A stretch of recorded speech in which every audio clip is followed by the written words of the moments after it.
Ce soir, nous allons étudier ce qui concerne l'après-révolte de Bar Korba. Nous avons vu que la révolte de Bar Korba, la dernière fois, c'est quelque chose qui a été un grand tournant dans les relations entre le judaïsme et le christianisme. Ça a été la consommation de la rupture. La rupture, elle était déjà latente dans les décennies qui ont précédé, notamment à partir du début du IIe siècle. Et la révolte de Bar Korba va précipiter les choses. Du côté juif, on va exclure de la communauté d'Israël les judéo-chrétiens, qui sont le problème numéro un d'Israël. Encore une fois, la grande église grecque non juive n'est pas un problème pour le judaïsme. Ce qui est un problème, ce sont les judéo-chrétiens. Et dans la mesure où les judéo-chrétiens ont refusé de participer à la révolte, ils sont considérés comme des traîtres, des renégats, et par conséquent, ils sont définitivement exclus de la communauté d'Israël. Et les relations, plus ou moins harmonieuses, qu'il y avait avant la révolte de Bar Korba entre les judéo-chrétiens et les juifs orthodoxes, vont considérablement se détériorer après cette période.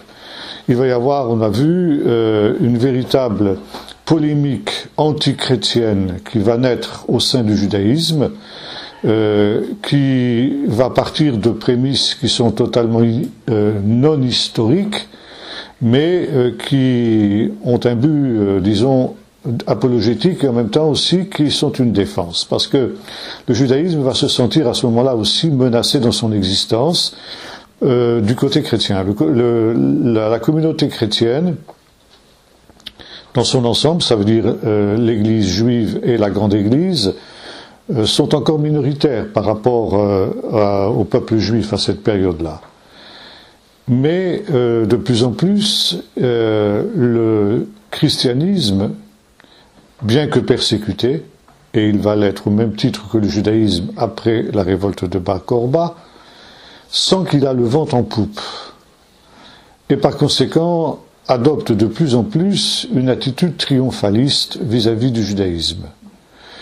Et on considère que la révolte de Bar Korba a été une nouvelle manifestation de l'obstination du peuple juif dans sa révolte contre Dieu, et par conséquent de sa mise à l'écart, de son rejet. La répression féroce dont le peuple juif sera l'objet de la part des autorités romaines, qui va aboutir à une espèce de génocide, va donner à l'Église l'impression que elle devient triomphante, et vont être posées à cette période-là, comme ça avait déjà été un peu le cas précédemment, mais ça va s'accentuer considérablement après la révolte de Bar Korba, vont être posées les bases de ce qui va devenir la théologie de la substitution.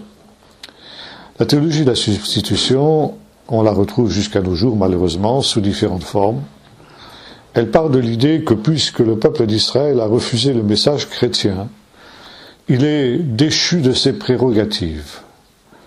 Et les élections d'Israël, les privilèges d'Israël, tout ce qui a été la vocation d'Israël, Israël en est dépouillé, et l'Église, c'est-à-dire l'Église essentiellement des païens, parce que aussi on regarde avec suspicion l'Église judéo-chrétienne, ça on aura l'occasion d'y revoir quand on parlera justement des Ébionites et des Nazaréens, c'est-à-dire qui est considéré comme les premières sectes, les premières hérésies au sein du judaïsme, au sein du christianisme, et aussi, bien sûr, la querelle de la date de Pâques, sur laquelle peut-être, si on a le temps, on en parlera un peu déjà ce soir.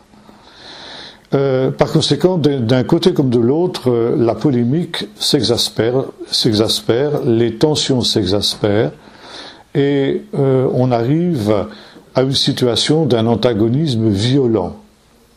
Cet antagonisme, comment aurait-il pu évoluer si les circonstances historiques avaient été autres? Ça, évidemment, c'est difficile de faire des spéculations à ce sujet-là, mais on est obligé de tenir compte de ce qui a été, et au bout d'un temps, on le sait, à partir de Constantin, l'Église va triompher.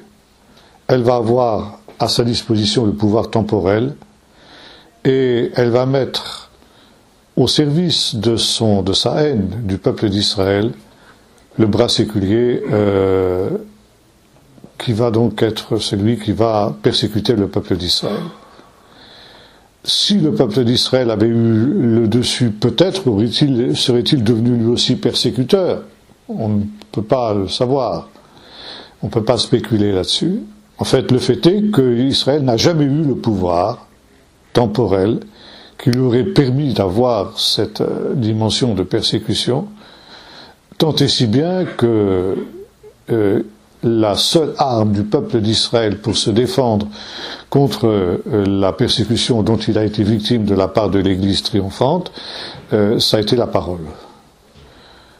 Et les violentes polémiques que nous avons vues ensemble la dernière fois, qui vont commencer à apparaître après la révolte de Bar Korba de la part du judaïsme contre le christianisme, sont en fait une réaction de défense du peuple d'Israël qui se sent acculé et qui est le dos au mur et qui, un peu comme un chat, si vous voulez, qui se sent menacé, sort ses griffes parce que, en fait, il a peur.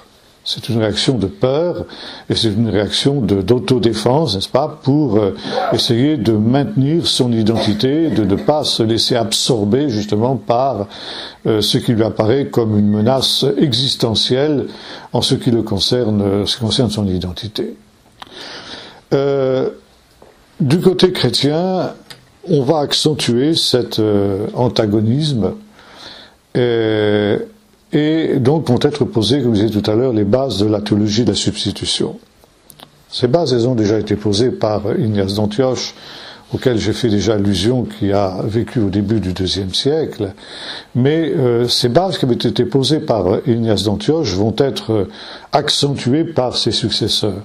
Ignace d'Antioche, je vous le rappelle, était quelqu'un qui considérait que son identité chrétienne reposait sur une certaine dose d'antijudaïsme théologique. On n'était pas encore dans un antisémitisme racial ou ethnique, mais c'était un antijudaïsme théologique. Et Ignace avait été amené à globaliser un certain nombre de polémiques que l'on trouve à l'intérieur du Nouveau Testament. Il y a une polémique, le Nouveau Testament naît dans un contexte où le judaïsme lui-même est très polémique. Il y a les différentes tendances du judaïsme qui s'affrontent dans des polémiques parfois extrêmement violentes, mais ce sont des débats internes au judaïsme. Et si les chrétiens ne s'en étaient pas mêlés, ces controverses seraient peut-être restées tout simplement à l'état de controverses internes au judaïsme, comme par exemple il y en avait entre les Esséniens et les pharisiens, entre les Sadducéens et les pharisiens, entre les Esséniens, entre les Zélotes et les pharisiens, etc.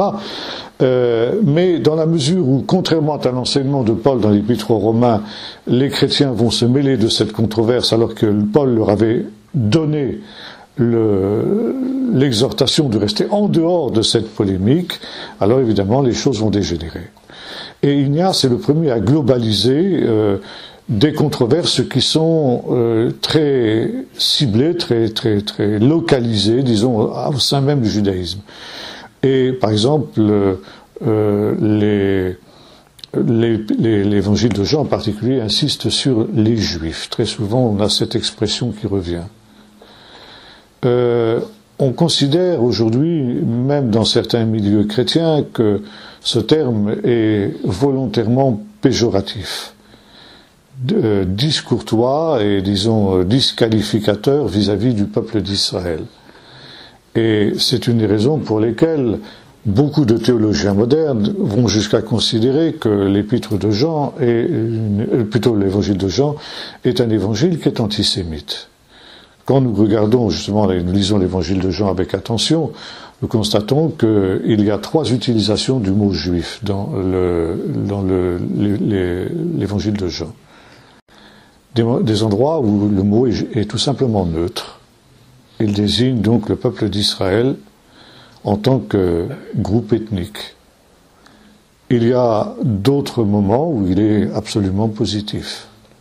Par exemple, dans le chapitre 4 de l'Évangile, dans l'entretien entre Jésus et la Samaritaine, quand Jésus déclara que le salut vient des Juifs.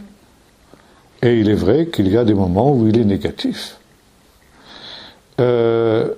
Pourquoi, justement, Jean emploie-t-il le terme juif qui a une tendance globalisante, même quand il s'agit d'une minorité qui, au sein du peuple d'Israël, s'est opposée à Jésus? Eh bien, tout simplement, on a un parallèle semblable quand on lit les écrits de Joseph, Flavius Joseph, l'historien juif du 1er siècle, qui était juif lui-même, qui se voulait juif, qui se revendiquait juif et qui était fier d'être juif, mais qui, lorsqu'il parlera de ce qu'il considère comme les ennemis internes du peuple d'Israël, les zélotes, n'hésitera pas à faire une espèce de globalisation lui aussi, en disant « les Juifs ». En fait, on trouve aussi le même phénomène dans les Actes des Apôtres. Et on constate que lorsque des auteurs juifs parlaient à des non-juifs, eh bien, ils précisaient toujours que ceux auxquels ils faisaient allusion étaient des juifs. Ça ne voulait pas dire qu'il y avait une globalisation, ça voulait dire qu'il s'agissait d'être clair vis-à-vis du public non-juif qui lisait ces écrits-là. Et l'évangile de Jean est destiné à des non-juifs. Et il ne faut pas s'étonner qu'on trouve cette expression « les juifs », même qu'ici parfois cela signifie les ennemis de Jésus au sein du peuple d'Israël. Il y a une autre, bien sûr, Ignace va être le premier qui va, si j'ose dire, sauter sur cette occasion pour dire tous les Juifs sont donc des ennemis de Jésus. C'est tout le peuple d'Israël qui s'est tourné vers Jésus, et il est le premier à évoquer ce cliché qu'on retrouve jusqu'à nos jours dans beaucoup d'églises, à savoir que cette foule qui acclamait Jésus le jour des rameaux était la même qui criait « Crucifie-le » le jour du vendredi saint. C'était cette même foule qui avait déclaré que son sang soit sur nous et sur nos enfants, et les pères de l'Église de la première génération ont été les premiers à déclarer que cette malédiction était quelque chose qui allait poursuivre le peuple d'Israël jusqu'à la fin des temps, parce que le peuple d'Israël avait commis le crime le plus abominable auquel on puisse penser, c'est-à-dire le meurtre de Dieu, donc la première mention du déicide qui apparaît à cette période-là également. Donc on voit ici les éléments d'une polémique théologique anti-juive qui fait la base même de la théologie chrétienne. La théologie chrétienne qui naît de cette volonté de se couper de ses racines juives pour faire de la philosophie grecque les racines de la foi chrétienne, considère évidemment que le peuple d'Israël est quelque chose qui est devenu inutile. Si on a pour base et pour racine la philosophie grecque, Israël n'a plus de raison d'être. Israël n'a plus d'utilité aucune. Non seulement Israël n'a plus d'utilité, mais c'est quelque chose de gênant. Et par conséquent, c'est quelque chose qu'il faut faire disparaître. D'où cette polémique qui, au départ, encore une fois, n'est pas forcément une polémique antiraciale ou ethnique, etc., mais tout simplement, théologiquement, Israël est devenu une gêne qu'il faut neutraliser, qu'il faut nier pour pouvoir glorifier l'Église. Et les successeurs d'Ignace, surtout après la révolte de Bar Korba, vont reprendre toutes ces idées-là pour les amener à un stade qui va définitivement empoisonner les rapports entre l'Église et la synagogue. Ignace était quelqu'un qui considérait que son identité chrétienne reposait sur l'antijudaïsme. On ne peut pas être un bon chrétien si l'on n'est pas ennemis d'Israël sur le plan théologique. Il ne s'agit pas d'aller plus loin que cela, mais de nier la valeur théologique du peuple d'Israël dans la perspective de la Nouvelle Alliance. Ça veut dire que, à partir du moment où les païens sont inclus dans l'Église, automatiquement, cela signifie que le peuple d'Israël, les Juifs, en sont exclus. L'alliance est exclusive. Si cette alliance passe aux païens, ça veut dire que les Juifs n'ont plus rien à faire dans cette alliance. Ils sont exclus, ils sont expulsés de cette alliance, et maintenant, les privilèges d'Israël passent donc aux païens. À cette période-là, on a un écrit qui est un des premiers écrits antithéologiques qui développe un peu toutes ces idées-là. Il est écrit par un anonyme qui signe du nom de Barnabas, un des collaborateurs de Paul, comme on le sait, et que l'on appelle pour cette raison l'épître du pseudo-Barnabas. C'était une coutume qui était assez répandue à cette époque, où circulait un tas d'écrits qu'on appelle des pseudo-épigraphiques, ça veut dire des écrits qui sont écrits sous un faux nom, qui sont mis sous le patronage d'un personnage important, par exemple d'un apôtre, on a des évangiles de Pierre, on a un livre des actes de Pierre, on a des écrits de ce type-là. Et donc on a ici un écrit de quelqu'un qui signe Barnabas, mais qui n'a rien à voir avec le Barnabas historique. Je voudrais vous lire un extrait de cet épître de Barnabas. C'était un de ces textes que mon professeur du Nouveau Testament, quand j'étais à Jérusalem, ne voulait pas du tout lire à ses étudiants. Il me disait, un peu confidentiellement, jamais je n'oserais lire à mes étudiants les délires que les pères de l'Église ont pu écrire concernant le peuple d'Israël. Ce soir, je vais vous en lire quelques extraits. Je commence par cet épître de Barnabas. Prenez garde à vous, et ne soyez pas comme certains, qui disent que l'alliance est pour eux autant que pour nous. Pour eux, c'est-à-dire pour les Juifs. Ça veut dire que si l'alliance est pour nous les païens, elle n'est plus pour les Juifs. Les Juifs sont exclus. Elle est pour nous car ils l'ont totalement perdue juste après qu'elle ait été donnée à Moïse. Et ça, c'est intéressant, c'est une allusion au fait que lorsque Moïse est descendu de la montagne du Sinaï avec les premières tables, il a trouvé le veau d'or, et vous savez qu'il a brisé les tables. Donc, l'alliance a été brisée. La révélation parfaite de Dieu, qui se trouvait sur ces premières tables, a été brisée. Et ensuite, Moïse a écrit lui-même, sur la dictée de Dieu, mais ça, le pseudo-Barnabas ne nous le dit pas. Il a écrit donc ce que Dieu lui avait déjà donné sur les premières tables. Mais pour Barnabas, il s'agit d'une révélation qui était moindre que la première. Une révélation qui, en réalité, était une condamnation du peuple d'Israël. Et la Torah, il va jusqu'à prétendre que la Torah de Moïse, la Torah du peuple d'Israël, est une Torah qui a été communiquée par des mauvais anges. Et par des démons, en quelque sorte. Et par conséquent, que la Torah, c'est quelque chose de diabolique. Exemple, la coutume de la circoncision de la chair, qui a été transmise à partir d'Abraham, vous a été donnée à vous, les Juifs, comme une marque distincte pour vous séparer de nous, les chrétiens. Voyez-vous, toutes les prescriptions juives sont déjà une condamnation du peuple d'Israël qui est intrinsèquement pervers, intrinsèquement mauvais, et par conséquent, le peuple d'Israël a tout simplement été mis à part par Dieu pour être le vecteur de cette révélation, pour que cette révélation soit communiquée aux chrétiens, qui sont le véritable peuple élu, qui sont le véritable peuple d'Israël.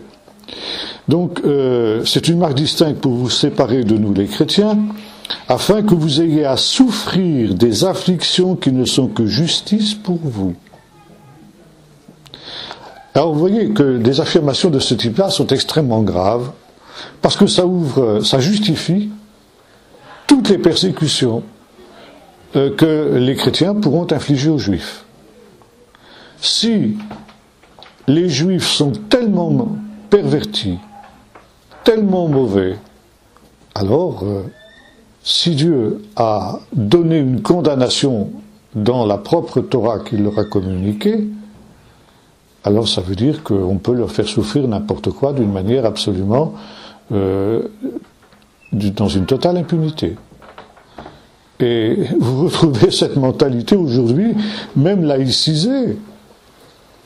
Quand des juifs sont massacrés, vous avez ça dans nos médias, à coups de couteau, ou une école est plastiquée, des dizaines d'enfants sont massacrés, il y a 3 lignes dans les journaux, c'est normal. Ça fait partie des choses évidentes. Depuis des siècles, on massacre des juifs. Pourquoi ? Parce que c'est un peuple pervers. Et tout ce qui leur arrive, ils le méritent, dit le pseudo-Barnabas. Il a été le premier à le dire. Mais ça a fait école. Mais par contre, quand le juif, au lieu de courber l'échine, se redresse et flanque la pilée à son agresseur, là, on sort de ce qui est normal, vous comprenez. Et ça, c'est inacceptable. Et aujourd'hui encore, plus de 2000 ans après, enfin 2000 ans en tout cas après Barnabas, eh bien, on ne s'est pas encore fait à l'idée qu'il peut être dangereux de massacrer des juifs. Maintenant, donc, vous avez à souffrir toutes ces afflictions qui ne sont que justice pour vous. Alors il continue, il en va de même pour le Shabbat. L'observance du Shabbat vous a été donnée comme une marque de votre paresse. Le peuple d'Israël est un peuple paresseux. Et par conséquent, Dieu a voulu condamner cette paresse intrinsèque du peuple d'Israël en lui donnant le Shabbat. Et même chose pour la cacheroute, les lois alimentaires. Le peuple d'Israël est un peuple de gloutons. Et en lui donnant des lois alimentaires, c'était pour restreindre cet appétit complètement débridé qui était le sien. Même chose aussi, il revient sur la circoncision, pour déclarer que la circoncision est une condamnation de la lubricité du peuple d'Israël. Israël est un peuple lubrique, et le fait que Dieu lui ait donné la circoncision condamne justement cette... Donc Israël a tous les défauts auxquels on peut penser, que tous les vices les plus abominables auxquels vous pouvez imaginer, ils font partie de la nature perverse du peuple d'Israël. Le peuple d'Israël est un peuple qui est intrinsèquement pervers. Et par conséquent, il ne peut pas être le peuple de Dieu. Alors bien sûr, on est obligé de reconnaître que le peuple d'Israël a reçu les oracles de Dieu. Mais il les a reçus pour les communiquer aux chrétiens. Alors ça, vous retrouvez ça en particulier chez Justin Martyr. Justin Martyr, dans le fameux dialogue avec Tryphon, auquel j'ai déjà fait allusion, et Justin Martyr, qui est le premier à définir d'une manière claire, explicite, la théologie de la substitution. Justin Martyr dit que la véritable race d'Israël, ce sont les chrétiens, c'est-à-dire les chrétiens non juifs. Et Justin Martyr part d'une idée qu'on va retrouver chez Calvin beaucoup plus tard, et qu'on retrouve aussi aujourd'hui dans une certaine théologie qu'on appelle la théologie de l'accomplissement, à savoir que l'Église a toujours existé, depuis les origines. L'Église, ça a toujours été la partie de l'humanité qui a été fidèle au Seigneur. Quand Adam et Ève étaient dans le jardin d'Éden avant la chute, ils étaient l'Église. Quand ils ont fauté, ils ont cessé d'être l'Église. Lorsque Noé est entré dans l'arche, lui et les 8 personnes qui se trouvaient dans l'arche étaient l'Église. Quand il y a eu corruption du genre humain des descendants de Noé après la tour de Babel, cette humanité qui était sortie de l'arche n'était plus l'Église. Alors Dieu a appelé Abraham et Israël. Aussi longtemps qu'Israël a été fidèle à son Dieu, Israël a été l'Église. Et on retrouve par exemple aussi, il faut savoir que les pères de l'Église sont des gens qui sont de langue grecque, donc qui lisent essentiellement la Bible au travers de la version grecque des Septante. Et notamment, il est question dans le livre des Actes en particulier, dans le discours d'Étienne, de l'Ecclésia du désert.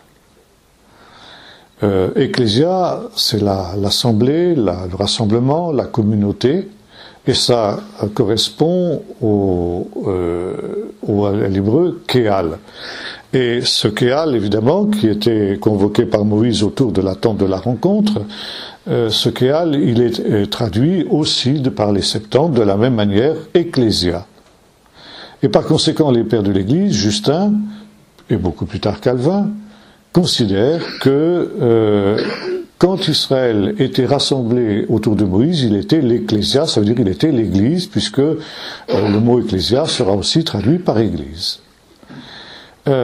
Lorsque le peuple d'Israël rejette Jésus, crucifie Jésus, il cesse d'être l'Ecclésia, et Dieu va susciter une nouvelle Ecclésia, c'est-à-dire l'Église des nations, l'Église des païens.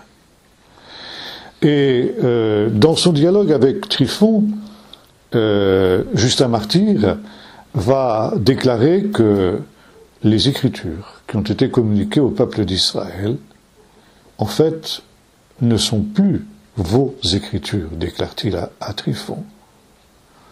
Vous les avez eues, vous les avez reçues de Dieu, à seule fin de nous les communiquer, à nous les chrétiens. Parce que le temps n'était pas encore venu pour les chrétiens d'apparaître sur la scène de l'histoire. Alors Dieu a accepté de confier ses oracles à un peuple dégénéré et un peuple perverti qui était le peuple d'Israël, mais cela dans une solution d'attente. Et maintenant que le véritable Israël est apparu, la véritable race israélite, à savoir l'Église des chrétiens non juifs, eh bien, le peuple d'Israël n'a plus aucune raison de posséder ces Écritures-là. Ce ne sont plus vos Écritures, ce sont les nôtres, parce que vous l'avez reçu à seule fin de nous les communiquer. Et voilà ce qu'écrit Justin Martyr dans son dialogue avec Tryphon. Les Juifs ont commis le plus abominable des crimes en fomentant cette conspiration contre notre Seigneur. Donc ici, nous avons les bases du déicide. Il n'y a pas de pire crime que celui qui consiste à tuer Dieu. Et par conséquent, ce crime-là ne pourra jamais être pardonné, ne pourra jamais être expié, et le peuple d'Israël va se trouver condamné à être un peuple qui va être sous une malédiction éternelle. Et cette malédiction éternelle, elle va se caractériser par une errance éternelle. Le peuple d'Israël est parti en exil, et cet exil ne cessera plus jamais. Augustin, beaucoup plus tard, va affiner encore cette idée-là, en affirmant que le peuple d'Israël ne sera pas exterminé. Il durera éternellement. Il existera éternellement. Mais il existera dans un état d'humiliation, dans un état de souffrance permanente, pour être un rappel de ce qui arrive lorsqu'on abandonne les voies de Dieu. Et pour être, pour les chrétiens, un exemple à ne pas imiter.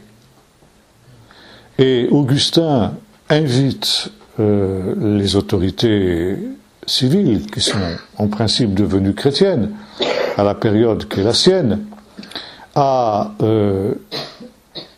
donner aux Juifs un statut d'infériorité, d'humiliation. Humiliez-les. Il faut qu'ils soient humiliés. D'abord parce que cela peut les amener eux-mêmes à réfléchir, et on peut, par ce moyen-là, peut-être en sauver quelques-uns. c'est-à-dire amener quelques-uns à se tourner vers Jésus pour échapper à cet état d'humiliation. Vous voyez les motivations profondément spirituelles d'une pareille évangélisation entre guillemets, mais surtout pour que les chrétiens sachent ce qu'il leur en coûterait s'ils suivaient le même chemin que les Juifs. Très intéressant de noter que ce statut de citoyen de second ordre, qui est préconisé par Augustin, et qui déjà existait un peu dans son temps, en particulier avec Justinien, le deuxième empereur chrétien après Constantin, va être repris par les musulmans, lorsque les musulmans vont conquérir le monde chrétien, et ça va se retourner contre eux. Ça va être la base même du statut de dhimmi.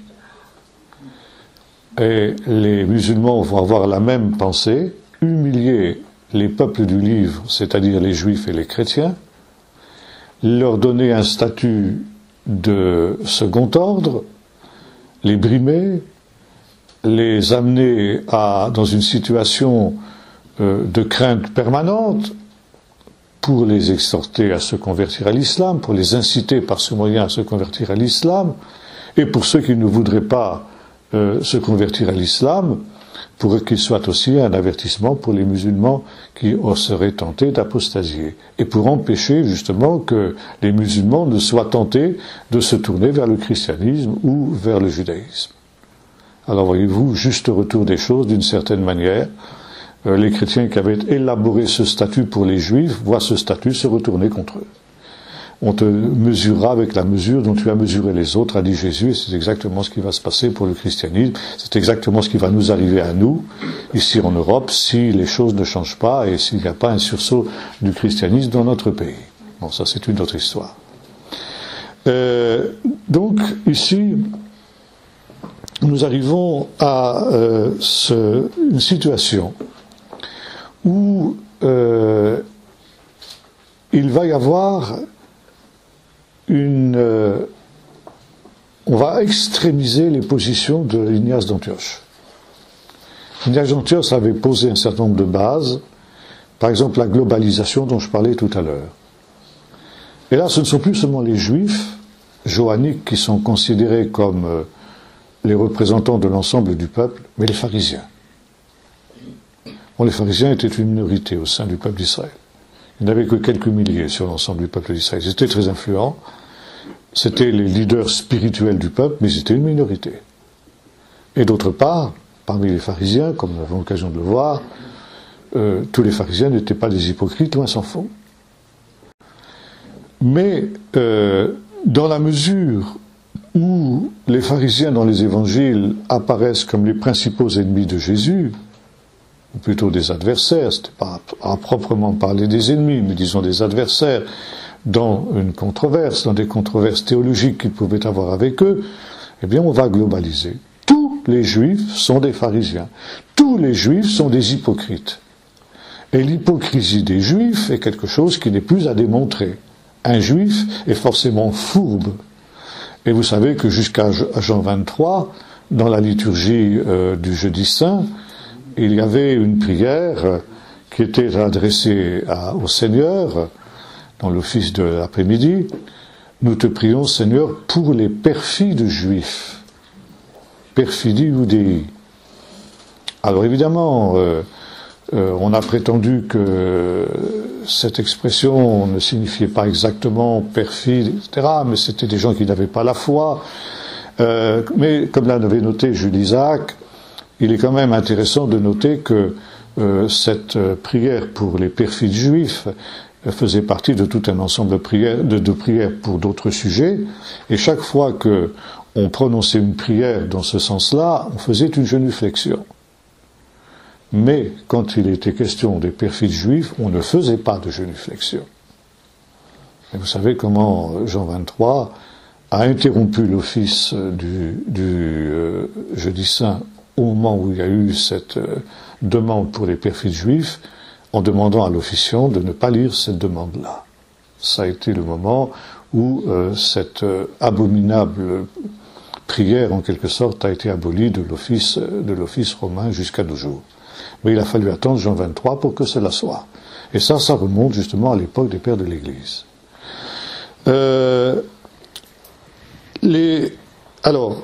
Justin reprend les pensées d'Ignace, à savoir que Jésus était juif, c'est vrai, ça on ne peut pas le nier. Mais Jésus était juif jusqu'à sa résurrection. Et à partir de la résurrection, Jésus n'est plus juif. Jésus est devenu universel, ça veut dire Jésus est devenu un païen, disons les choses comme elles sont. Et vouloir insister sur le Jésus juif, c'est en quelque sorte nier sa divinité. Pas très bien le rapport, mais enfin, il y a ça c'est une idée qui va pénétrer dans le monde chrétien païen de la Grande Église à partir de Justin Martyr. Pour que Jésus soit véritablement le Fils de Dieu, il faut qu'il ne soit plus juif. Il l'a été, mais on n'a pas le droit d'insister trop sur sa judéité. Il l'était jusqu'à un certain point. On regrette qu'il l'ait été finalement. Et il était, mais pas trop quand même. Il ne faut pas insister trop sur la judéité de Jésus. Évidemment, on évite soigneusement d'évoquer l'Annonciation, lorsque l'ange Gabriel vient dire à Marie que l'enfant qui va naître d'elle, eh bien le Seigneur Dieu lui donnera le trône de David son père. Il régnera sur la maison d'Israël à perpétuité. On considère aussi que Jésus, donc, était un être qui, finalement, n'était pas véritablement un être humain. Il était surtout un être divin. Finalement, la conception que les pères de l'Église ont de Jésus le fait plus ressembler à un demi-dieu grec qu'à véritablement le Messie tel que la Bible, tel que le Nouveau Testament nous le considère. Parce que justement, on a un tel rejet de cette judéité de Jésus, une telle phobie d'ailleurs qu'on retrouve dans des théologies modernes, par exemple la Formgeschichte au XXe siècle, au début du XXe siècle, avec Bultmann, qui considérait que, selon la fameuse théorie d'Hitler, les chrétiens allemands, Jésus en fait n'était pas juif du tout. Et il y a eu des thèses très savantes qui ont été rédigées entre les deux guerres mondiales, en Allemagne notamment, pour démontrer que Jésus n'était pas du tout juif. Et qu'il ne faut surtout pas insister sur sa judéité, parce qu'autrement, bien, c'est nier sa divinité. Maintenant, Justin aussi veut glorifier l'Église.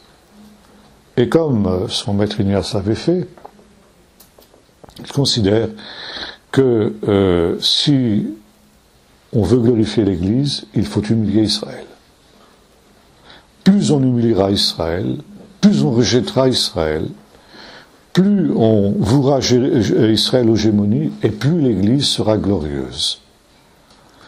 Voyez-vous, ce sont des idées qu'on retrouve plus ou moins à l'état diffus dans beaucoup de théologies modernes par rapport à Israël. D'ailleurs, y a-t-il dans la plupart de nos églises une théologie sur Israël? Finalement, Israël n'a jamais été l'objet d'une théologie pensée.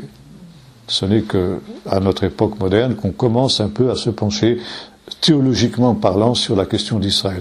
Mais si vous prenez les catéchismes de toutes nos églises, si vous prenez les manuels de théologie et les choses semblables, vous trouverez difficilement quelque allusion à une théologie systématique au sujet de la question d'Israël. Par contre, vous trouverez des allusions diffuses à ces théories qui émanent directement justement des pères de l'Église. Donc cette idée que l'Église a toujours existé et que l'Église est la véritable race d'Israël, le véritable Israël, c'est quelque chose que on trouve à partir de ce moment-là dans l'ensemble de l'Église chrétienne, et c'est une des bases de la théologie sur laquelle repose la conception que l'Église du IIe siècle et puis des siècles suivants a d'elle-même. Maintenant, on n'est pas encore au bout, hélas, de la décadence. Et là, il faut évoquer une autre déviance qui naît à cette période-là. C'est le problème que posent les Écritures des Juifs. Bon, le Nouveau Testament, c'est pas considéré comme un livre juif. C'est un livre chrétien. D'ailleurs, les Juifs eux-mêmes ont cette même attitude. Ce sont des livres impurs qu'il est interdit de lire. Un Juif, à partir du début du IIe siècle, après la révolte de Bar Kokhba plus exactement, il y a interdiction aux Juifs de lire les Évangiles, de lire le Nouveau Testament, parce que ce sont des livres qui souillent les mains de celui qui les lit. Donc, il y a rejet du Nouveau Testament, et jusqu'à aujourd'hui dans le judaïsme, il y a l'idée que le Nouveau Testament n'est pas un livre juif, mais un livre chrétien, et qu'il ne présente, ce faisant, aucun intérêt pour les Juifs. Du côté chrétien, ce sont les Écritures juives, qu'on n'appelle pas encore à cette période l'Ancien Testament, qui font problème. Nous avons vu tout à l'heure que chez certains des pères de l'Église, la Torah est considérée comme un mauvais livre, un livre diabolique. Maintenant, on ne peut pas faire l'économie de ces livres-là. Alors quel est le statut dans une conception théologique qui est celle de l'Église du IIe siècle? Quel va être le statut de l'Écriture? Quel va être le statut de ce qui va devenir l'Ancien Testament? Bon. On est bien conscient que le Nouveau Testament est directement connecté avec, sinon l'ensemble des Écritures juives, du moins avec un bon nombre d'entre elles, et en particulier les prophéties. Et l'Église du IIe siècle est amenée à s'intéresser à ces Écritures juives dans la mesure seulement où elles rendent témoignage de Jésus. On va privilégier un certain nombre de passages, on va privilégier un certain nombre de textes, que sont les prophéties messianiques, les prophéties christologiques, qui peuvent avoir une signification christologique. Le reste des Écritures n'intéresse pas du tout. Et donc on va faire une espèce de canon à l'intérieur de l'Écriture. Il y a des textes que l'on va considérer comme étant inspirés, ça veut dire comme étant directement issus de Dieu, et d'autres qui... Bon, on n'a pas encore, on ne les rejette pas d'une manière totale, mais enfin, disons, ils n'ont plus d'intérêt, quoi. Et alors évidemment, ça pose un problème, parce que au nom de quoi va-t-on faire cette discrimination entre des textes qui sont inspirés et d'autres qui le seraient moins? Bon, on se rend bien compte qu'on est en porte-à-faux dans ce domaine-là. Et là va se développer, en particulier beaucoup plus tard, un peu plus tard, toujours au IIe siècle, avec un exégète chrétien qui va être Origène d'Alexandrie, mais c'était déjà quelque chose qui existait avant lui. Origène ne va faire que reprendre ce qui était avant lui et puis, disons, l'exploiter. Une lecture allégorique des textes de ce qui deviendra l'Ancien Testament. Et il faut considérer, et c'est Origène qui va arriver à cette conclusion, que la seule lecture valable de l'Ancien Testament, c'est la lecture allégorique. Prendre ces textes littéralement, c'est se tromper totalement sur le sens. Déjà, on trouve ça aussi dans l'épître de Barnabas. L'épître de Barnabas reproche aux Juifs de faire une lecture littérale du texte biblique. Et ce faisant, il montre qu'ils sont un peuple charnel, un peuple qui n'a pas une dimension spirituelle, parce qu'il ne comprend pas le véritable sens des Écritures, qui est tout simplement un sens allégorique. Et un sens qu'il faut tout ramener justement à Jésus, et y voir donc des allégories, et des images. Alors vous avez des choses qui sont absolument savoureuses. Par exemple, la création. Dieu crée le soleil, la lune et les étoiles, dans le chapitre 1er du livre de la Genèse. Alors, le soleil représente Jésus, le soleil de justice. La lune représente l'Église, qui reçoit sa lumière du soleil, c'est-à-dire de Jésus, et qui reflète cette lumière autour d'elle. Voyez-vous ? Alors ça, c'est le véritable sens de ce texte-là. Il ne faut pas le prendre au sens premier, il ne faut pas le prendre au sens littéral, il faut le prendre au sens allégorique. Et j'en passe et des meilleurs dans ce domaine-là. Cette vision allégorique où vous avez des élucubrations, mais qui sont absolument aberrantes et, je dirais même, risibles parfois.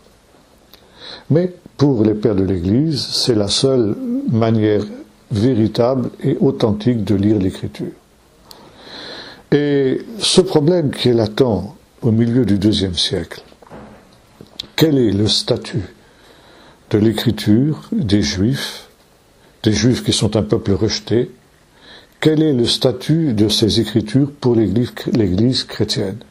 Alors ça, il va y avoir une nouvelle crise très profonde qui va, elle aussi, accentuer encore le fossé qui a été créé entre juifs et chrétiens et qui est le fait d'un individu qui s'appelle Marcion. Marcion était un philosophe grec, quelqu'un qui était marqué par la philosophie grecque, un dualiste gnostique néoplatonicien. Alors, je vais expliquer ce terme.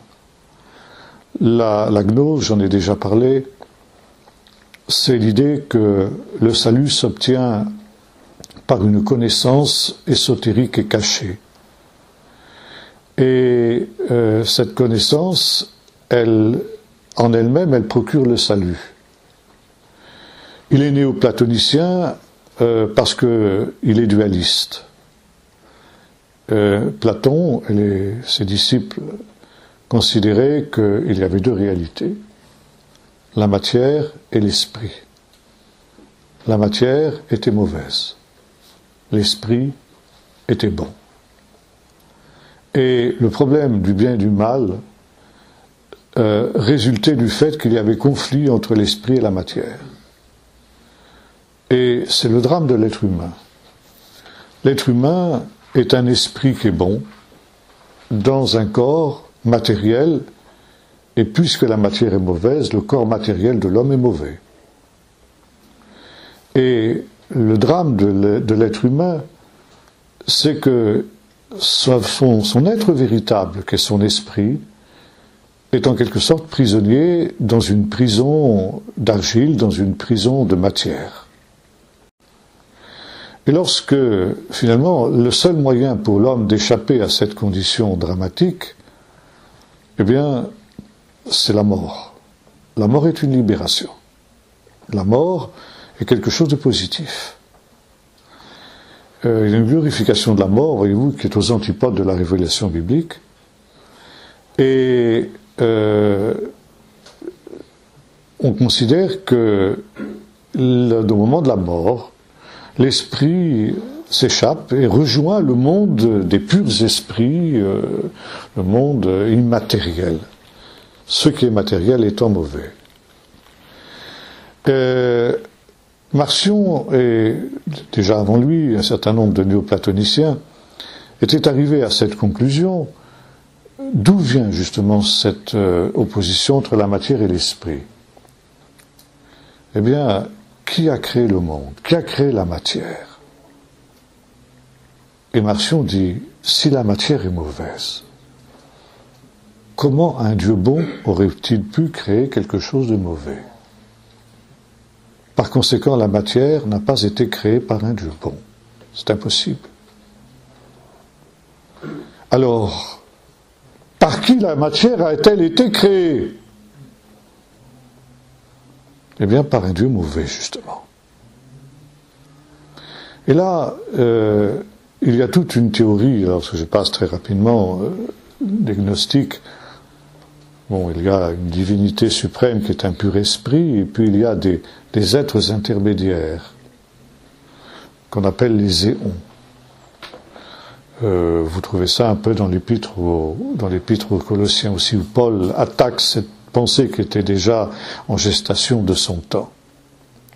Et déjà, les néoplatoniciens, avant Marcion, avaient émis l'idée qu'il pouvait y avoir un Dieu mauvais, qu'ils appelaient le démiurge, lequel était en fait le créateur du monde matériel. Et ce monde matériel était à son image le Dieu mauvais. Et puis, il y avait aussi, évidemment, la divinité suprême, qui elle était le Dieu bon, mais qui était pur esprit, et qui lui avait créé le monde des esprits, et avait créé aussi l'esprit de l'homme. Et il y avait conflit entre ces deux dieux. Il y avait conflit entre ces deux réalités, et ce combat entre la matière et l'esprit, qui était la marque de ce monde-ci, ce monde d'ici-bas, était aussi le reflet de ce combat entre les deux dieux, le Dieu bon et le Dieu mauvais. Bon.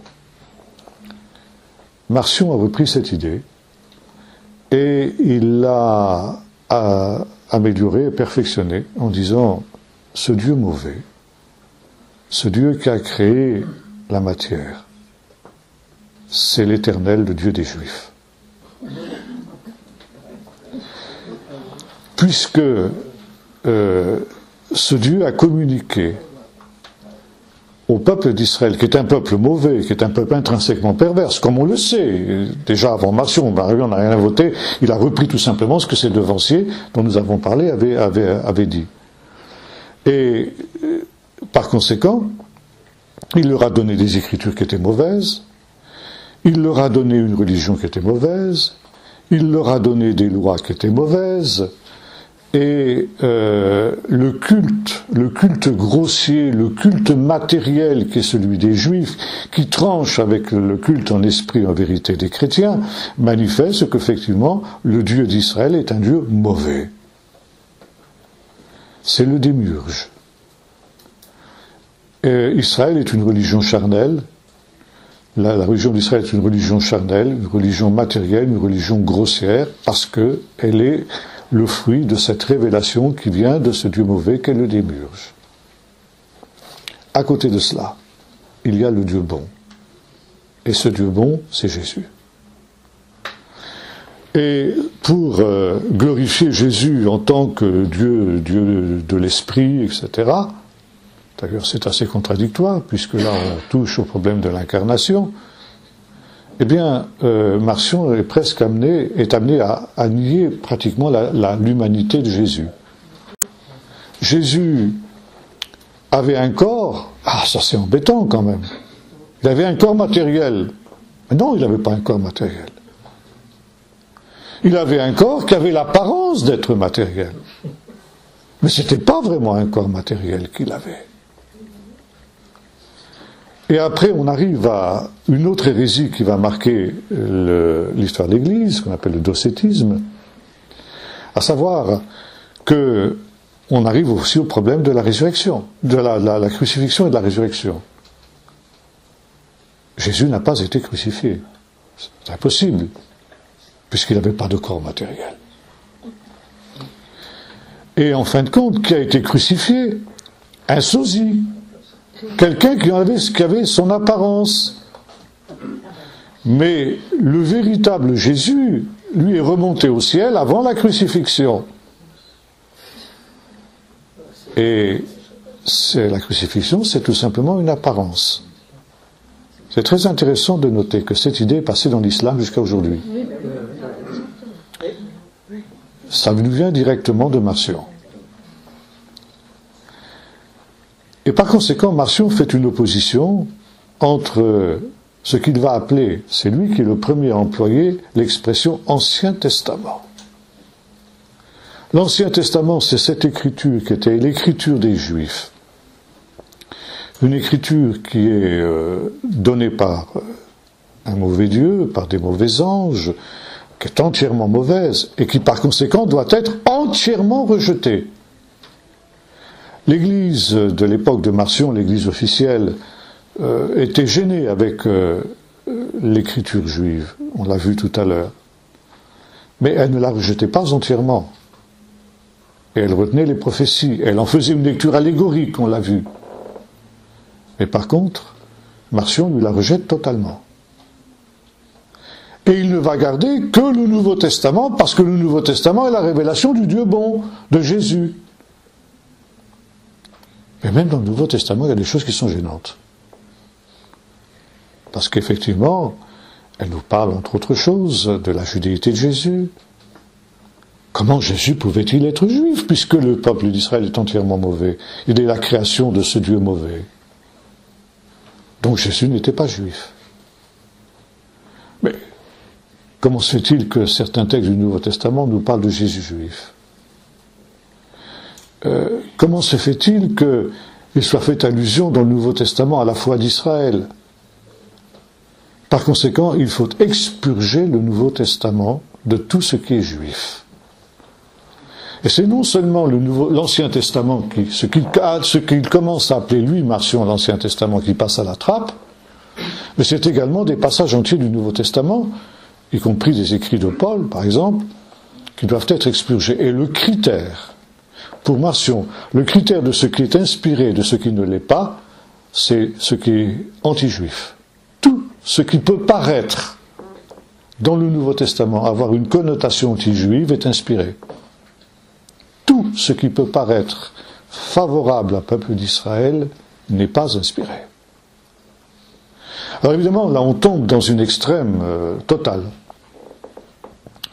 Et Marcion va appeler ça le Nouveau Testament. Il a donc une écriture absolument réduite à peu de choses. Et ça pose un problème à l'Église officielle. Non pas que les idées de Marcion ne soient pas sympathiques à la majorité des pères de l'Église, ils s'y retrouveraient assez facilement. Mais quand même, les principaux leaders de l'Église de la fin du IIe siècle, on est ici à la moitié du IIe siècle, on est dans les années 140, 150 après Jésus-Christ,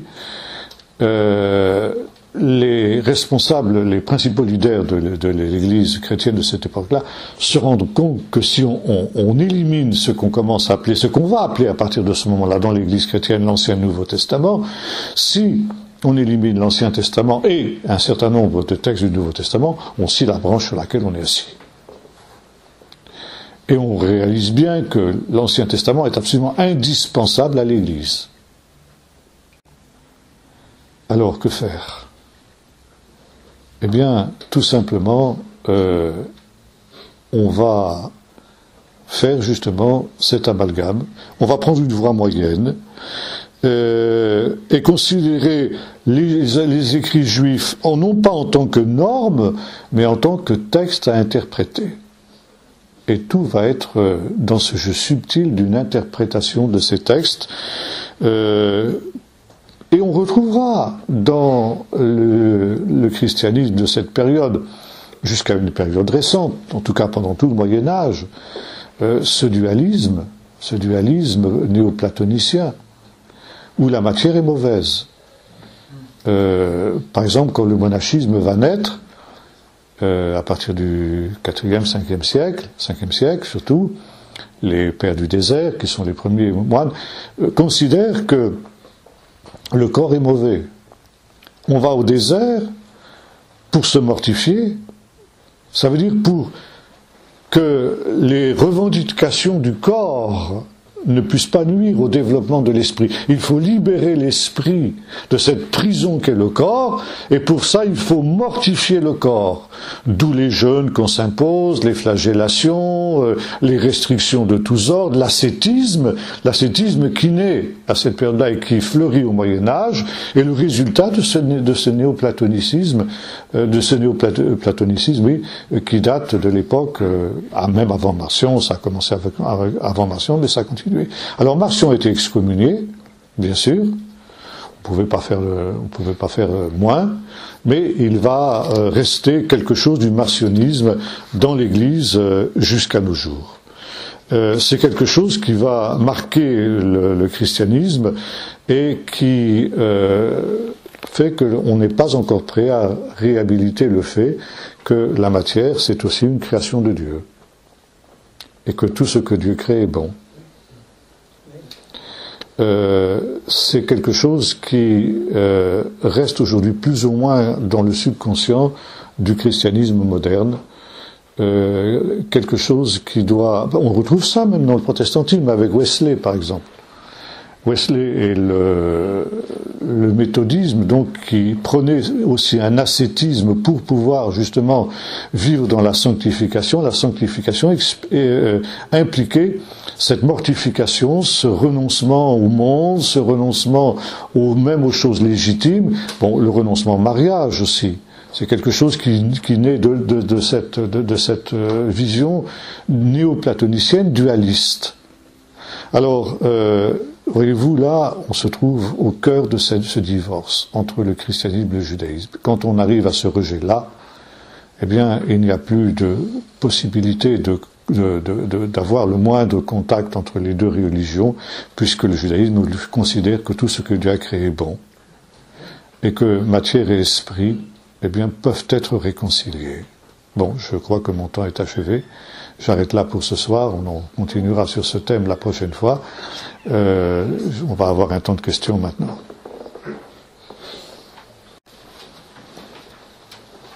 Est-ce qu'il existe une nomenclature des pères de l'Église canonique ou cachère? Bien sûr. Tous ces noms qu'on nous donne. Bien sûr. Hein, est-ce qu'il existe une possibilité à être père et ceux qui ne le sont pas? Bien sûr. Parce qu'il me semble, je peux me tromper, avoir lu un prologue de Vatican II, dans lequel on dit que l'Église catholique, dont je suis, s'appuie sur les évangiles, l'Ancien Testament, et les pères de l'Église. Et les pères de l'Église, exactement. Ils sont considérés comme cachères. Voilà, exactement. Marcion a été excommunié, Origène aussi d'ailleurs.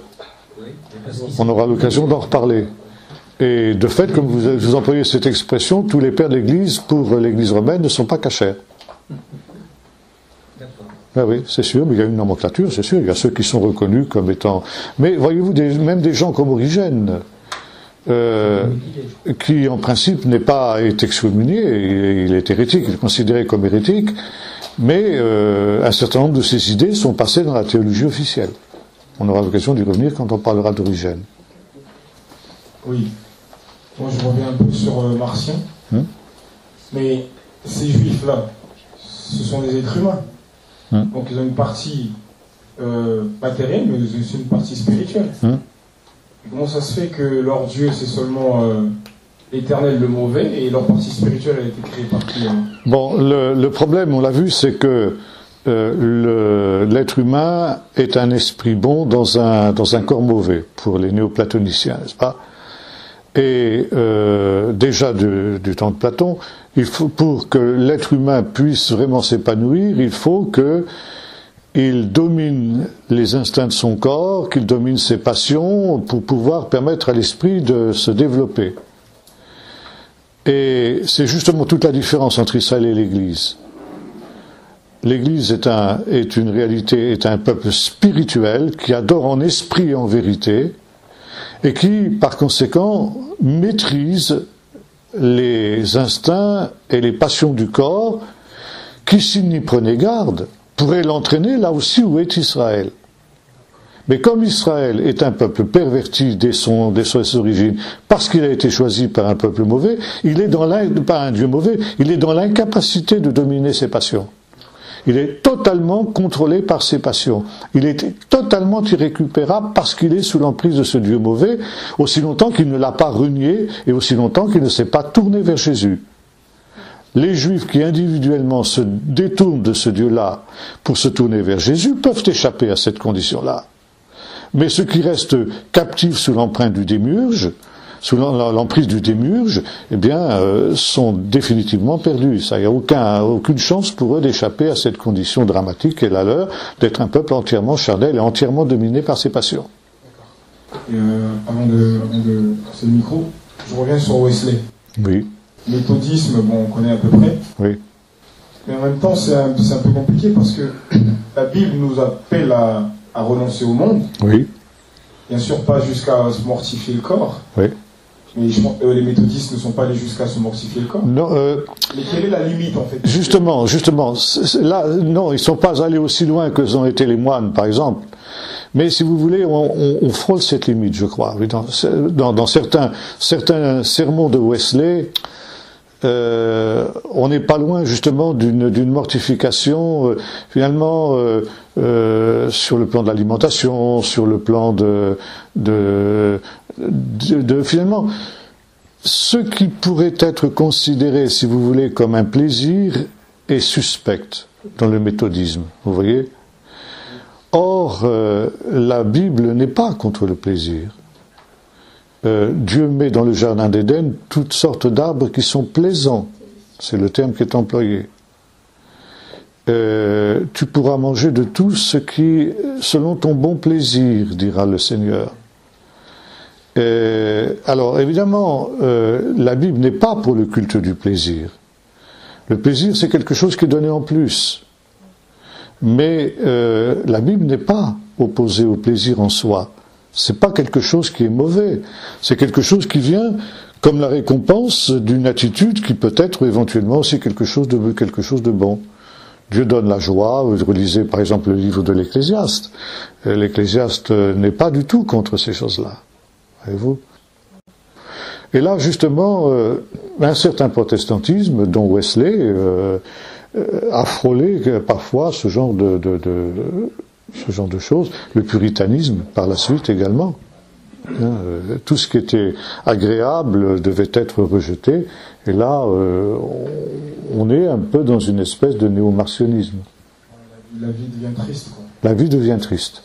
Et justement, c'est peut-être aussi une des raisons pour lesquelles il y a un rejet aujourd'hui de l'Évangile, parce que le christianisme, dans le monde moderne, qui a basculé dans l'excès inverse, qui a fait du plaisir une véritable idole, eh bien, considère que le christianisme interdit toute espèce de plaisir.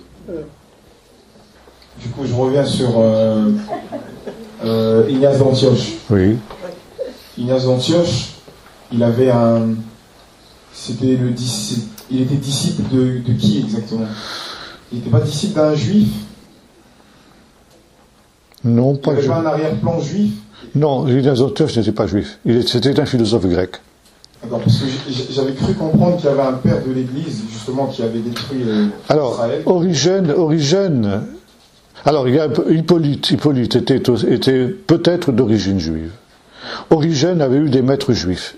Origène était quelqu'un qui connaissait bien la tradition juive, et il était surtout disciple de Philon d'Alexandrie, qui était un juif hellénisé. Et toute sa théorie de l'allégorie, en particulier son exégèse allégorique, il l'a hérité de Philon d'Alexandrie.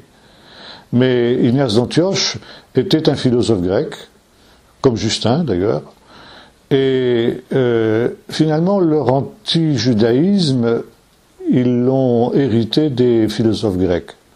Ils ont recyclé dans le christianisme un anti-judaïsme, un antisémitisme qui était celui des philosophes grecs. Ils en ont hérité, ils l'ont développé, mais ils l'ont pas inventé. Je ne sais pas si ma question est en lien direct, mais à partir de quelle époque il y a eu ce basculement entre anti-judaïsme théologique et antisémitisme? À partir du début du IIe siècle avec Ignace d'Antioche. Ignace est le premier. Alors Ignace c'est celui qui... donc on est ici à la deuxième génération après les apôtres, donc c'est après la disparition physique des apôtres, et un nouveau leadership apparaît. Jusqu'alors, donc, les apôtres étaient le leadership et finalement tout ce qui était autour d'eux, de l'Église. À partir du moment où Jérusalem est détruite, et après la deuxième révolte de Bar Korba aussi, n'est-ce pas, l'Église juive, le judéo-christianisme, perd le leadership de l'Église en général. Et ce sont donc des lettrés, des intellectuels qui prennent la place. Ignace d'Antioche est le premier. Et donc là, on voit apparaître ce qu'on appelle disons, l'apparition de l'épiscopat. C'est-à-dire que les évêques remplacent les apôtres et se considèrent comme les successeurs des apôtres. Et Ignace est le premier à instaurer cet épiscopat monarchique, qui va être celui des églises orthodoxes, catholiques, et puis épiscopales, enfin disons un certain nombre d'églises protestantes qui ont suivi aussi ce système épiscopal-là, quoi. Alors là, on passe, si vous voulez, d'un christianisme qui est basé sur l'expérience, on passe sur un christianisme qui est basé sur l'intellectualisme, dans la mesure où ces gens-là étaient des philosophes, et par conséquent, la philosophie devient la base même de la théologie. Je remarque, tout ça, ça se passe quand même pendant une période de persécution des chrétiens. C'est une persécution. Alors, c'est intéressant justement de noter qu'après la révolte de Bar Korba, juifs et chrétiens sont persécutés. Et donc, on peut un peu s'étonner que les chrétiens aient finalement adopté des théories qui venaient de leurs persécuteurs, les Romains. Non, pas vraiment, parce que comme j'ai expliqué, si vous voulez, la première génération des pères de l'Église, qu'on appelle les apologètes, voulaient justement combattre ces persécutions pourquoi? Ils s'étaient remontés à la base de la persécution. Pourquoi le christianisme était-il persécuté? Pour deux raisons, comme on l'a vu. Premièrement, parce que c'était quelque chose qui apparaissait comme étant une religion nouvelle. Et les Romains n'acceptaient pas des religions nouvelles. Tout ce qui était religion nouvelle était considéré comme secte. Et deuxièmement, parce que le christianisme était considéré, comme on le voit chez Tacite, comme une grossière superstition, c'est-à-dire la religion des gens, quelque chose qui ne tenait pas debout au point de vue intellectuel, la religion des petites gens, des esclaves. Seuls les esclaves et les gens de basse extraction avaient adopté le christianisme, ce qui a été vrai dans un premier temps. Or, justement, pour mettre fin à la persécution, les pères apologètes ont voulu combattre ces deux bases de l'antichristianisme des autorités romaines, à savoir démontrer que le christianisme était quelque chose d'une grande antiquité. Et notamment qu'il existait déjà à l'état latent chez les philosophes grecs. Les philosophes grecs ont été christianisés en quelque sorte par les pères de l'Église. Ça veut dire que des gens comme Platon, des gens comme Aristote étaient chrétiens sans le savoir. Ils avaient déjà les bases du christianisme. Donc le christianisme est une religion antique. C'est pas quelque chose de nouveau qui apparaît.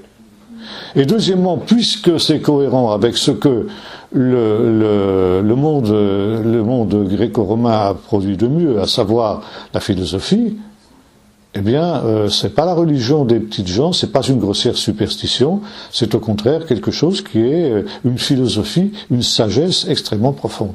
Les Grecs cherchent la sagesse, disait Paul, et voyez-vous, les pères de l'Église ont fait exactement ce que Paul faisait, lui. Et Paul aussi aurait pu faire de la rhétorique et puis donc essayer de démontrer, comme l'ont fait les pères apologètes, que le christianisme était aussi une sagesse. Or, Paul dit non, j'ai vu vous prêcher la folie de la croix, quitte à ce que justement le christianisme soit rejeté par les grands de ce monde, par les sages de ce monde. Et vous, pour que la vérité de l'évangile soit basée non pas sur la sagesse des hommes, mais sur une démonstration d'esprit et de puissance. Oui. Je me repose une question sur l'action de l'Esprit Saint. Oui. Et je vois une espèce d'opposition entre le sang des martyrs et l'intellect des philosophes. Oui. Et comment les deux vont se partager l'évangélisation et où est la part de l'esprit avec la simplicité et l'intellect. Oui, vous savez, il faut surtout éviter d'être manichéen en toute chose. Les choses ne sont pas blanches-noires, de manière générale. Et de fait, des gens comme les pères apologètes, Ignace le premier, Ignace est mort martyr dans les arènes de Rome. Justin aussi, c'est pourquoi on l'appelle Justin martyr, parce qu'il est mort martyr à Rome dans les arènes. Et nombre de ces gens-là ont fini de cette manière-là. ils ont versé leur sang pour la cause du Seigneur, et à ce titre-là, ils sont parfaitement respectables. Et on ne peut pas dire que ces gens-là étaient des apostats. C'était des gens qui, à leur manière, essayaient de servir le Seigneur du mieux qu'ils pouvaient selon les lumières qui étaient les leurs. Et de fait, la progression de l'Église a continué dans toute cette période-là, parce que il y a eu effectivement des gens qui ont pris l'Évangile au sérieux. Prenons par exemple, on a la même chose, si vous voulez, à toutes les époques. Le Moyen Âge aussi n'a pas été la période obscurantiste que l'on parmi même les moines, les pères de l'Église, les pères du désert et tout ça. Il y a des choses remarquables, il y a des choses tout à fait valables. On peut pas, voyez-vous, dire tout condamner en bloc et puis tout justifier en bloc. Il y a un tri qu'il faut faire dans toutes ces choses-là. Et voilà. Il y a un ménage à faire. Il y a un ménage à faire, voilà, oui. Il me semble que les choses ont quand même un peu évolué et que notamment les Juifs actuellement lisent beaucoup le Nouveau Testament. Oui, exact, c'est exact. Ils beaucoup sur les sites juifs. C'est exact. Ils sont tout à fait capables de parler, de commenter, d'interpréter. Oui, oui.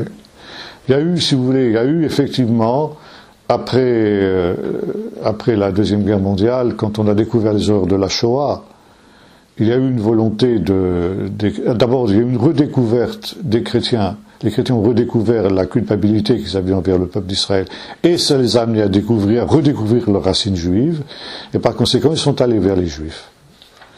Et les Juifs, donc, il y a eu un dialogue. Vatican II a été, évidemment, Nostra Aetate a été un moment très très important de cette évolution-là. Et il y a eu un rapprochement entre les deux confessions, qui est indiscutable et qui est extrêmement positif.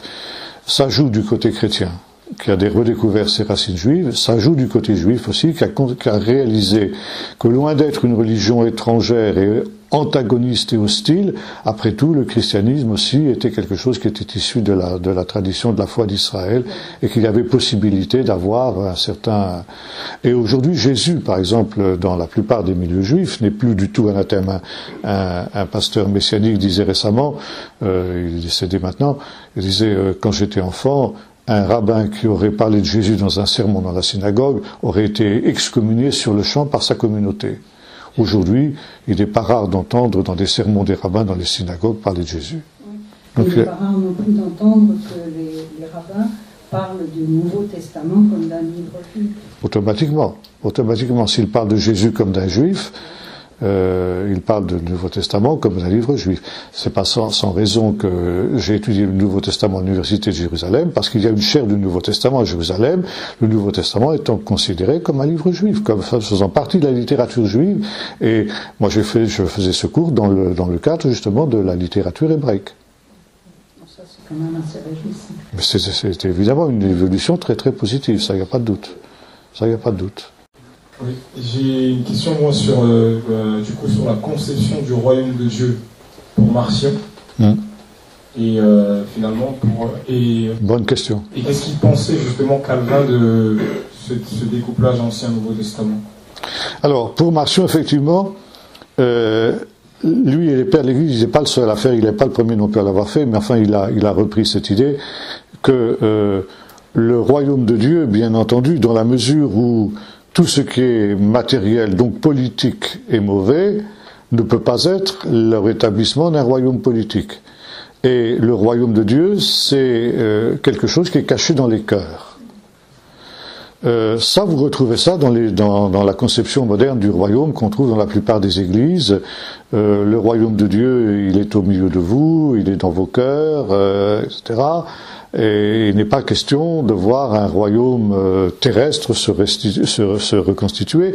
Et par exemple, le fameux texte où les disciples demandent à Jésus, « Rabbi, c'est ce temps-là que tu rétabliras le royaume d'Israël », était considéré, en tout cas, moi quand j'étais encore à l'école biblique en Angleterre, il y a maintenant plusieurs dizaines d'années, comme étant un refus de Jésus. Jésus dit, en quelque sorte, mes pauvres amis, vous en êtes encore à penser que je vais rétablir un royaume matériel, un royaume politique, alors que je suis venu pour établir un royaume spirituel, un royaume dans les cœurs. ça, c'est du Marcion à l'état pur, ça. C'est du Marcion, c'est du Lignace, c'est Irénée aussi qui avait cette conception-là, Irénée de Lyon, tout ça. Toute cette catégorie des pères apologètes. Pour Calvin Calvin, il n'avait pas du tout cette conception marcioniste. Lui, au contraire, il revenait justement à une conception beaucoup plus saine de l'écriture.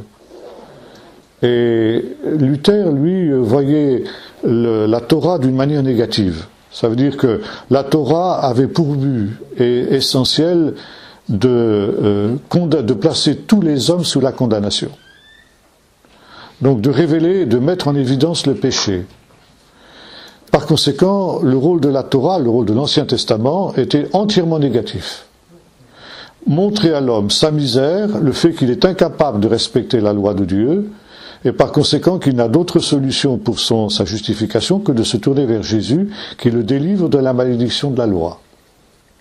Donc c'est assez marcioniste chez Luther. Par contre, Calvin avait un peu la même idée, mais il avait ensuite une vision positive de la Torah. Non seulement la Torah place l'être humain sous la condamnation, et par conséquent lui montre la gravité de son péché et la nécessité d'un sauveur, mais en même temps, quand il a été justifié par Jésus, lui montre un exemple comment il doit vivre positivement. Donc il y avait un rôle pédagogique de la Torah que vous trouvez chez Calvin et que vous ne trouvez pas chez Luther. Donc c'est un peu plus positif, quoi. Ouais. Bien, une ou deux questions seulement, parce que ça se fait tard. Je vois qu'il y a beaucoup de questions, ça suscite beaucoup de questions, c'est comme nous avons dit ce soir. Quand Jésus dit « Mon royaume n'est pas de ce monde ». Oui. Alors, il dit ça à Pilate. Il faut replacer dans son contexte.